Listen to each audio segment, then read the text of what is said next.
eu quero dizer que as minhas primeiras observações devem ser sobre a minha chegada hoje aqui à Unicamp.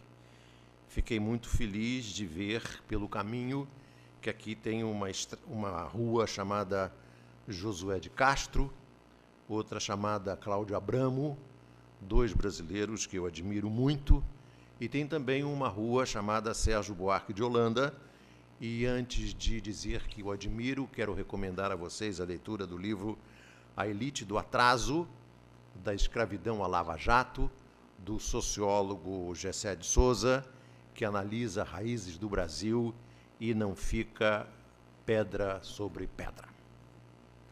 Quero dizer também que, durante algum tempo, porque o Ricardo não sabia o destino da nossa jornada, ele errou o caminho várias vezes, e ficamos andando entre os prédios da Faculdade de Mecânica e a Faculdade de Química. Quase chegamos a Curitiba, né? Quase chegamos a Curitiba, onde seríamos devidamente eletrocutados. Mas isso me remeteu a uma manchete da página de economia de O Globo hoje, quando fiquei preso entre a mecânica e a química, que diz assim: perda de espaço, setor em retração. Apesar do crescimento em 2017, crescimento que só o Globo viu, a indústria tem a menor participação do PIB desde os anos 1950. Ou seja, o Brasil vive hoje um processo de desestruturação institucional, como mostrou o Francisco, e econômica sem precedentes. A indústria brasileira é do tamanho daquela que Vargas pegou em 50, antes de criar a Petrobras e a Eletrobras. E esses jovens que se formarem aqui do lado, na Faculdade de Química e na Faculdade de Mecânica, provavelmente vão trabalhar em banco. Vão usar a matemática que aprenderam aqui na Unicamp para dar dinheiro a banqueiro. Porque está havendo no Brasil, como no resto do mundo, um processo de evolução do sistema neoliberal, que é a financialização da economia. A economia está se transformando numa atividade bancária. E é o que é o Brasil hoje, por isso que eles pregam aqui a assim chamada reforma da Previdência, que eu chamo no meu blog de reforma que cura até dor de corno, porque, segundo a pregação da Miriam Leitão, essa reforma da Previdência ia resolver todos os problemas do Brasil, inclusive dor de corno. Por que eles precisam desesperadamente fazer a reforma da Previdência, ou precisavam? Para poder reservar dinheiro e pagar os bancos. A dívida pública brasileira é impagável. Não há a menor possibilidade de o próximo presidente da República governar com essa dívida pública. Vai ter que ser decretada uma forma de moratória. Não vai ser possível pagar juros sobre juros, porque senão não se governa como não se governa hoje. E é preciso fazer, como eles fizeram, a PEC da morte, que, como observou o professor Francisco, vai matar a universidade brasileira. Vocês correm o risco de trabalhar para Croton. Eles vão privatizar a universidade pública brasileira e vocês vão trabalhar para Croton. Esse é o destino da universidade pública brasileira. Se esse regime não for derrubado, não for enfrentado, ou pela desobediência civil, ou pela preservação das eleições de 2018, com a eleição do Lula, ou de quem o Lula indicar. E como eu sou pessimista, inveterado, eu acho que exatamente porque o Lula será eleito, ou será eleito aquele que o Lula indicar, não haverá eleição.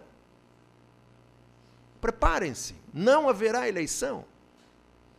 Haverá um golpe institucional, de novo, com um pretenso semipresidencialismo que vai eleger por via indireta ou o Gilmar Mendes, ou o Temer, ou o Wellington Moreira Franco, presidente da República. Ou, mais provável, o general Etchegóis, o general que eu chamo de Etcheberry, que é uma mistura de Etchegóin com Golbery, porque ele nada mais é do que o SNI do Golbery, e eles estão dando um golpe, como disse o Francisco, estão dando um golpe para usar essa intervenção no Rio como um instrumento de intervenção no Brasil inteiro, inclusive aqui nessa sala. Já tem um coronel, um capitão aqui sentado no meu lugar, no nosso lugar. É para isso essa intervenção no Rio.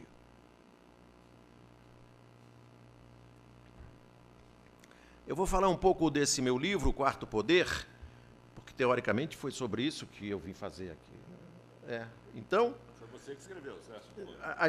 Nas horas vagas. Paulo Henrique. É um sósia. O clone.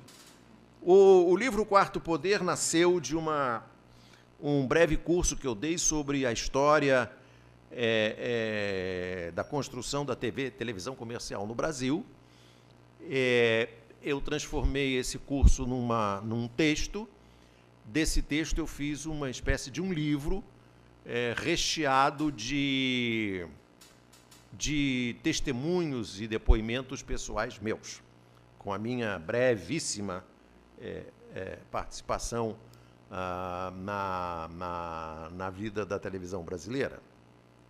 E, com isso, eu escrevi um primeiro livro. Acontece que eu nesse intervalo entre escrever e publicar, porque as editoras não queriam publicar o meu livro, já que eu falava mal da Globo, eu recebi o não de aproximadamente 7 editoras. Eu contratei um jovem jornalista recém-formado na PUC, aqui de São Paulo. Ele ficou um ano e pouco, arrumando uns caixotes que eu tinha das minhas anotações, das minhas entrevistas, dos meus textos que eu escrevia quando eu era repórter de televisão. E eu precisava fazer com que essas anotações fossem legíveis, porque eu ia transformar esses textos em passagens, em offs, a serem lidos. Então, são anotações perfeitamente legíveis. E aí eu resolvi enxertar essas anotações no livro original. E, ao enxertar essas anotações no livro original, eu tive que escrever um outro livro. E esse outro livro é o resultado do Quarto Poder, que contém os meus documentos, os meus testemunhos vivos, com as minhas anotações do meu trabalho na televisão, que ilustram a minha vida profissional e, de certa forma, a história do Quarto Poder, que é a história da manipulação da imprensa no Brasil. Mas, logo de saída, eu conto um episódio. Eu era editor-chefe e apresentador do Jornal da Band quando recebi um xerox com uma cópia autenticada de um contrato entre a Petrobras e a Odebrecht. Joel Renault, indicado por Antônio Carlos Magalhães, era o presidente da Petrobras. Emílio, filho do pioneiro Norberto, era o presidente da Odebrecht. O contrato era de uma singeleza infantil, ou quase. Estipulava que a Petrobras financiasse a Odebrecht para que a Odebrecht comprasse a Petrobras. É assim, vovô viu a uva. O móvel da relação era a Petrobras ceder à Odebrecht a área de petroquímica. Como se sabe, a Braskem, em sociedade com a Petrobras, e ainda é, um dos ramos mais prósperos da Odebrecht. Eu e o redator-chefe Ricardo Melo passamos a dar cobertura sistemática ao que chamamos, com a ajuda de um selo, uma ilustração, de Petrobrecht. A matéria entrava e vinha um selo. Puff, Petrobrecht.